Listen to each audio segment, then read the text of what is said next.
आज की इस बैठक में सबसे पहले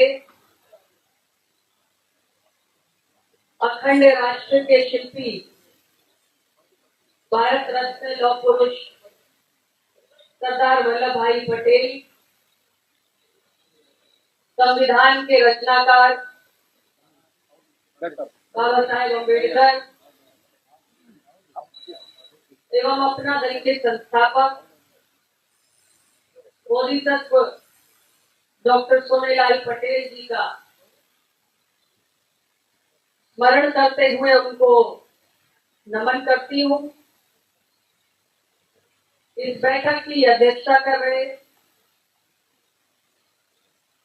सम्माननीय श्री राजकुमार पाल जी, मंच पर विराजमान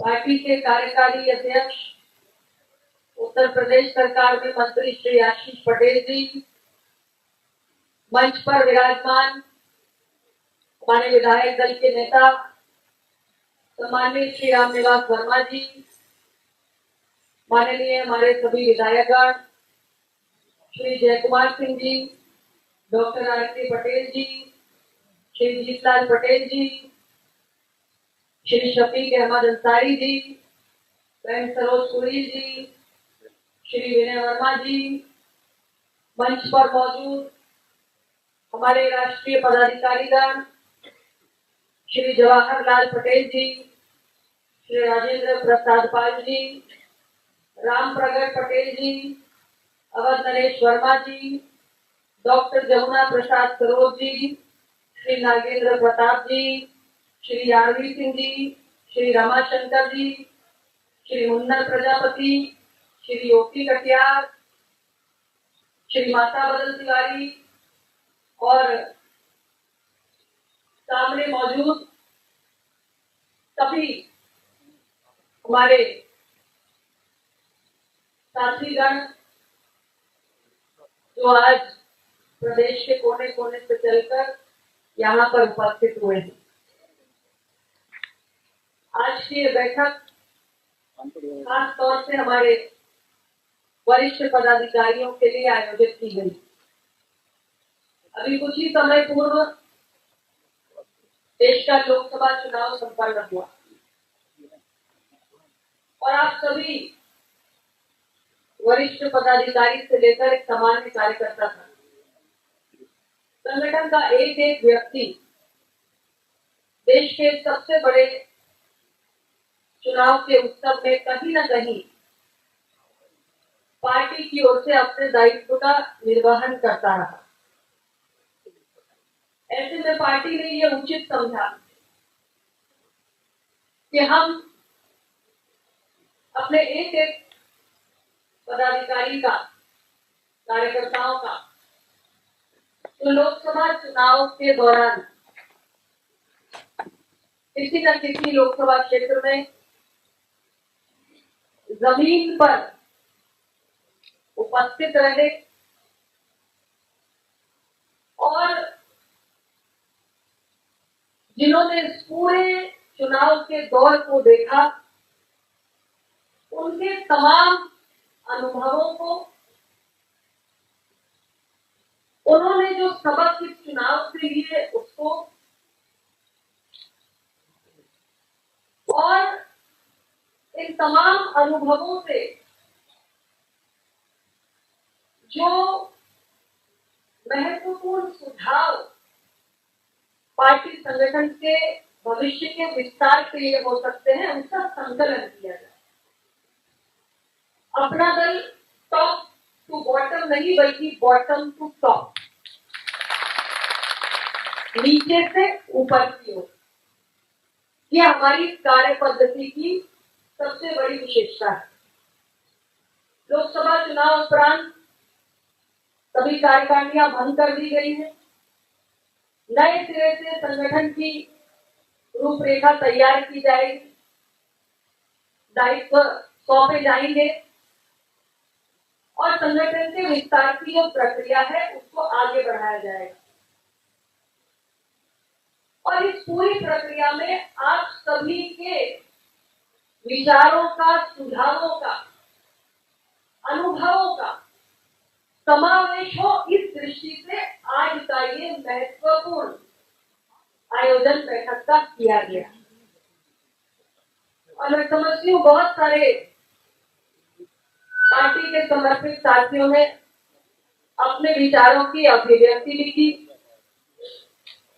आपके तमाम विचारणीय बिंदुओं को नोट भी किया गया है।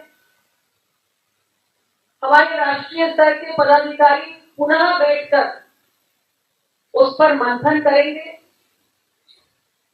और आने वाले समय में पार्टी संगठन को जो विस्तार देना है उसमें उसका कैसे समावेश किया जाए, इसकी रूपरेखा भी तैयार की जाएगी। तो सभी साथियों को बहुत बहुत मैं धन्यवाद देना चाहती हूँ कि आप आए और आपने विचारों के आदान प्रदान की प्रक्रिया में प्रतिभाग किया। साथियों, चुनाव तो एक के बाद एक, छोटा चुनाव, बड़ा चुनाव, ये तो नियमित रूप से आता ही रहेगा। अभी हमने लोकसभा चुनाव लड़ा,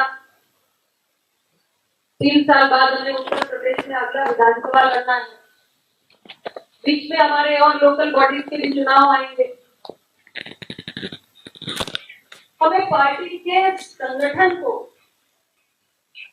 जमीनी स्तर पर मजबूत करने की दिशा में काम करना है, ताकि जब भी छोटा या बड़ा कोई भी चुनाव हो, पार्टी का प्रदर्शन उसमें मजबूती से दर्ज हो सके। और इसके लिए आवश्यक है कि हमारा एक एक कार्यकर्ता पार्टी के एक सिपाही की तरह पार्टी की नीतियों को, पार्टी के वैचारिक आंदोलन को गांव गांव तक जमीनी स्तर पर पहुंचाए।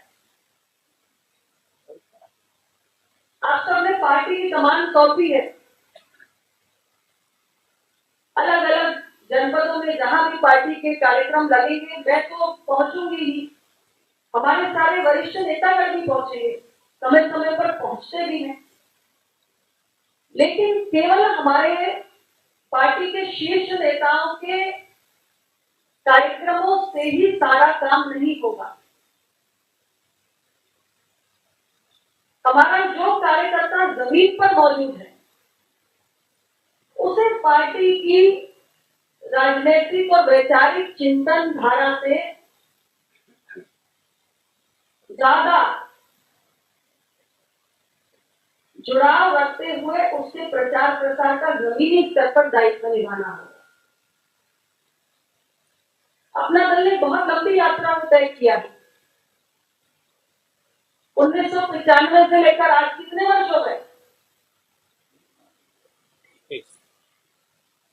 29 साल। 29 वर्ष का समय छोटा होता है क्या? ये सच है कि पार्टी आज उत्तर प्रदेश में तीसरे नंबर की पार्टी है। ये सच है कि पार्टी आज राज्य स्तरीय मान्यता प्राप्त पार्टी है। लेकिन मैं फिर कहूंगी कि यह महज एक पड़ाव है। इतने वर्षों के कठिन संघर्ष में हमें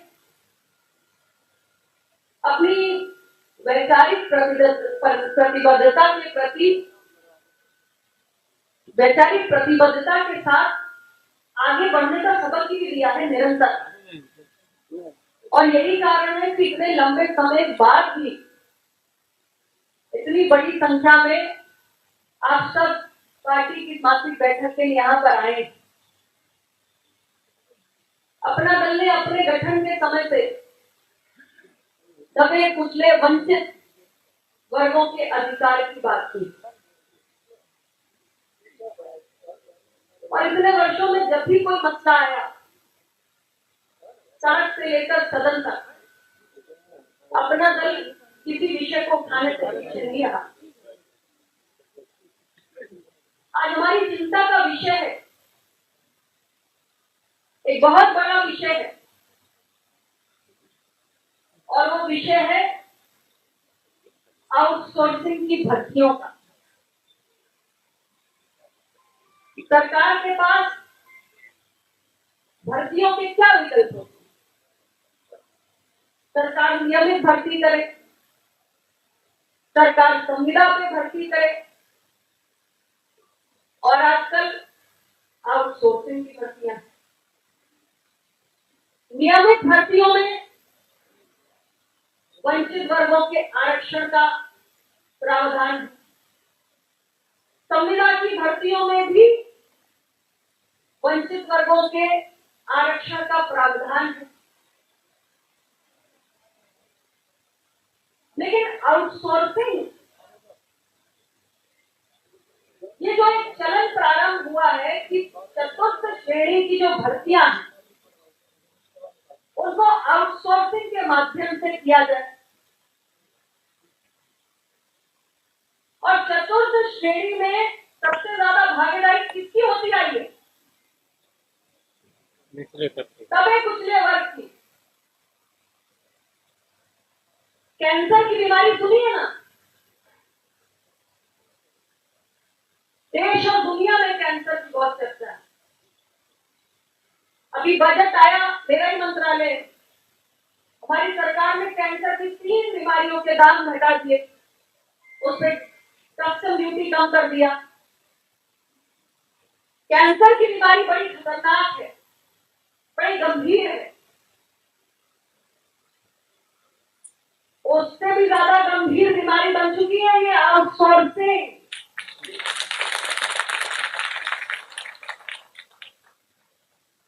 क्योंकि आरक्षण की तो कोई व्यवस्था का पालन इससे हो ही नहीं रहा है, और ये अपना दल के लिए चिंता का विषय है। छोटी मोटी नौकरी पाने की जो गुंजाइश वंचित वर्गों के पास हुआ करती थी, अब ये आउटसोर्सिंग में चतुर्थ श्रेणी की भर्ती जो कोई ठेकेदार कर रहा है, कोई एजेंसी कर रही है, तो हमारे दबे कुचले वंचित वर्ग के लोग उससे भी वंचित हो गए। पहले तो सामाजिक व्यवस्था में वंचित थे, अब आउटसोर्सिंग ने निचले स्तर की नौकरी से भी वंचित कर दिया, और ये अपना दल की गंभीर चिंता है। और हमारी पार्टी लगातार इस बात को कह रही है कि आउटसोर्सिंग में भी वंचित वर्गों के आरक्षण का नियम पालन होना चाहिए। ये चिंता गलत है क्या? गलत है क्या? सही है ना? आउटसोर्सिंग में वंचित वर्गों के नुकसान हो रहा है कि नहीं हो रहा है? हो रहा है। तो अपना दल आवाज उठाएगा कि नहीं उठाएगा? और ये आवाज आपको जमीन स्तर पर भी उठानी है, ये आपकी जिम्मेदारी है। ये कहने के लिए आपकी बैठक है। पार्टी की विचारधारा को, जमीन के सेंटिमेंट को समझना भी है और उसके लिए संघर्ष भी करना है। हमारी पार्टी निरंतर जातीय जनगणना की बात कर रही है। सही कर रही है, गलत कर रही है? क्या जातीय जनगणना जरूरी नहीं है? हमारे देश की सामाजिक संरचना का आधार विभिन्न जातियां, और देश में हजारों वर्षों से है। क्या हमें उनकी सही संख्या, सही गिनती नहीं मालूम होनी चाहिए? और ये केवल जातीय जनगणना से ही संभव है। किसी भी दबे कुचले हाशिए पर पड़े हुए जाति समूह को यदि अधिकार, सम्मान, भागीदारी सुनिश्चित करनी है तो उसकी संख्या का अधिकृत आंकड़ा होना ही चाहिए। आज बहुत सारी पार्टियां बात कर रही है, लेकिन आज कर रही है सत्ता से बाहर होने के बाद। अपना दल तो प्रारंभिक दौर से जातीय जनगणना के विषय पर मुखर रहा। इन विषयों को आपको जमीन पर ले जाकर चर्चा कर दी। अपना दल न्यायपालिका में वंचितों की भागीदारी को लेकर चिंतित रहता है। देश की महामहिम राष्ट्रपति महोदया ने भी चिंता को व्यक्त किया है और इसलिए हम कहते हैं कि अखिल भारतीय न्यायिक सेवा का गठन हो। देश के कोने कोने से 140 करोड़ की आबादी है हमारी, दुनिया में नंबर 1 की आबादी है। इतना बड़ा देश, इतनी सारी विविधताएं और इतनी बड़ी आबादी में न जाने कितनी असंख्य प्रतिभाएं छिपी हुई है देश के कोने कोने में, समाज के हर वर्ग में। अखिल भारतीय न्यायिक सेवा की परीक्षा के माध्यम से देश के कोने कोने में छिपी हुई प्रतिभाओं को, जो इस परीक्षा को उत्तीर्ण कर सकते हैं, उन्हें न्यायपालिका में प्रवेश का मार्ग प्रशस्त होगा। ये अपना दल की सोच है। आज हमारे देश की न्यायपालिकाओं में निचली अदालत से लेकर सर्वोच्च अदालत तक कितनी वैकेंसी है। न्यायाधीशों की पर्याप्त संख्या न होने के कारण आम जनमानस को कितनी कठिनाई होती है। उनके मुकदमे लटके रहते हैं, तारीख पर तारीख मिलती है, समय नष्ट होता है, ऊर्जा नष्ट होती है, तनाव होता है, धन की भी बर्बादी होती है। न्यायाधीशों की पर्याप्त संख्या न होने के कारण आम जनमानस को न्याय मिलने में विलंब हो रहा है, सालों लटके रहते हैं मसले। उस दृष्टि से भी आप सोचिए कि देश के कोने कोने से प्रतिभावान युवक युवतियां चुनकर आएंगे तो कितनी बड़ी राहत देश की आम जनता को मिलेगी। अपना दल इन विषयों के साथ निरंतर संघर्ष कर रहा है। आज हम राज्य की सरकार में भी हैं, हम देश की सरकार में भी हैं और हमारी जो भी ताकत है, 403 सदस्यों वाली उत्तर प्रदेश की विधानसभा में हमारे 13 सदस्य, 543 सदस्यों वाली लोकसभा में एकमात्र मैं आपका प्रतिनिधित्व करती हूँ। लेकिन हर वो मसला जो वंचितों के हक से जुड़ा है, उसे हम पूरी मजबूती के साथ उठाते हैं और ये बात हमारा एक कार्यकर्ता भी जानता है और आम जनमानस भी जानता है। तो आज के इस दिन पर मैं अपने सभी साथियों को यही कहना चाहती हूँ कि वंचितों के हक अधिकार के लिए हमें और तत्पर होकर कार्य करने की आवश्यकता है और वंचितों को उनका अधिकार दिलाने के लिए मामूली संघर्ष से काम नहीं चलेगा, कड़ा संघर्ष करना पड़ेगा, कड़ा संघर्ष। मैं आप सबसे पूछना चाहती हूं, आप सब कड़ा संघर्ष करने के लिए तैयार हो? पीछे हटने वाले तो नहीं हो ना? सत्ता तो आती और जाती रहती है, लेकिन संघर्ष ही वैचारिक जीत का एकमात्र विकल्प है।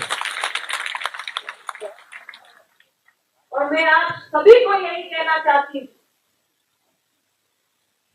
कि हमारे पथ प्रदर्शक, अपना दल के संस्थापक डॉक्टर सोनेलाल पटेल जी ने हमें संघर्ष का मार्ग दिखाया है। उनका पूरा जीवन हमारे सामने एक उदाहरण है। उन्होंने कभी सत्ता की लोलुपता का मार्ग नहीं अपनाया, उन्होंने सदैव संघर्ष को चुना है।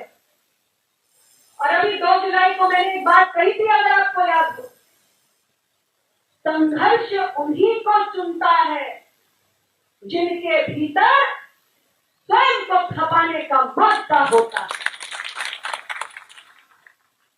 तो मैं आप सबको भी यही बात कहना चाहती हूं, यदि हम सब बनाने का मौका होगा, तभी संघर्ष हमको भी चुनेगा।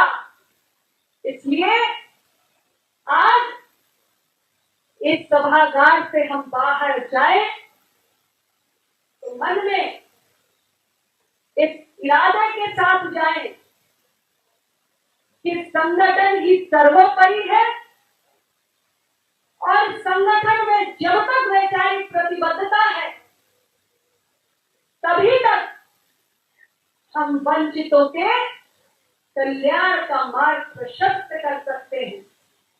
और इसके लिए हमें से एक एक व्यक्ति को जमीन पर जाकर अपने दायित्व को निभाना पड़ेगा। और इतना ही कहते हुए आप सबको पुनः बहुत बहुत धन्यवाद, बहुत बहुत आभार। नमो बुद्धाय। जय अपना दल। जय हिंद।